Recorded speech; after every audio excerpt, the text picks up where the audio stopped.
Halo semuanya, perkenalkan nama saya Lesmesda Elizabeth Pakpahan dengan NIM 2243311011018. Di sini saya akan menjelaskan materi sintaksis yaitu wacana. Pertama-tama kita harus tahu apa itu wacana. Wacana dapat dipahami sebagai satuan kebahasaan tertinggi dalam hierarki gramatikal yang melampaui tingkat kalimat.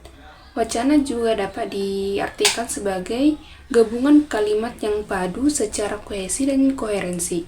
Artinya, wacana terdiri atas lebih dari satu kalimat yang saling berhubungan secara struktural dan maknawi.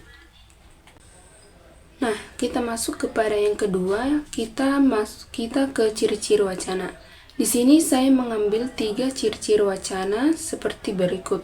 Yang pertama itu adalah kohesi gramatikal atau bisa disebut sebagai kesatuan bentuk, yang penggunaan kata ganti, konjungsi, elipsis, substitusi, dan lain-lain.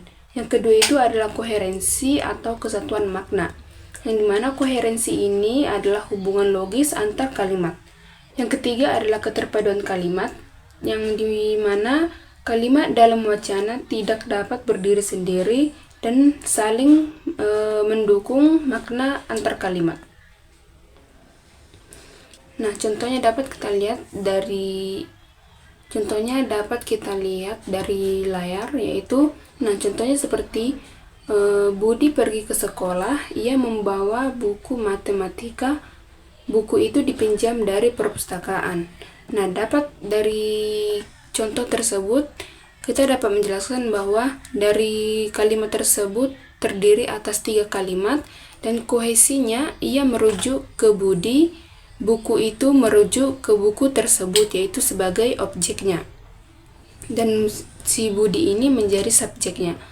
Dan untuk koherensinya, semua kalimat berbicara tentang kegiatan si subjek atau si Budi, dan benda yang dibawanya atau objeknya ialah buku. Dan bagaimana kita untuk mengetahui bahwa kalimat itu wacana atau bukan? Nah, tentunya kita dapat melihat dari satuan bahasanya, yaitu kalimat tunggalnya berdiri sendiri tanpa konteks tambahan, itu bisa disebut bukan wacana. Wacana minimal terdiri dari 2 kalimat atau lebih yang saling terhubung dan membentuk makna utuh.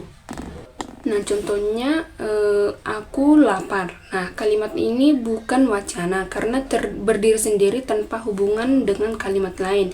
Nah, jika kita tambahkan dengan kata maka aku pergi ke dapur untuk memasak mie. Nah, jadi dapat kita sempurnakan menjadi aku lapar, maka aku pergi ke dapur untuk memasak mie.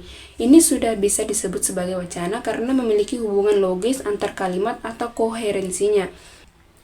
Dari contoh kalimat di atas dapat disimpulkan bahwa tidak semua kalimat dapat disebut sebagai wacana.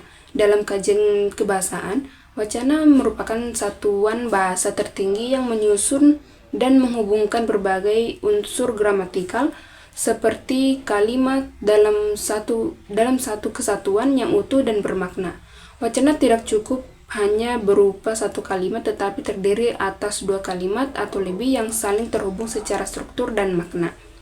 Nah, kalimat baru dapat disebut sebagai wacana apabila membentuk kesatuan struktur dan makna serta memiliki konteks penggunaan yang jelas. Jadi, ketika menilai suatu kalimat yang penting untuk mempertimbangkan apakah ia berdiri sendiri atau menjadi bagian dari satu kesatuan yang lebih besar dalam menyampaikan pesan. Dan sekian materi yang dapat saya jelaskan. Terima kasih.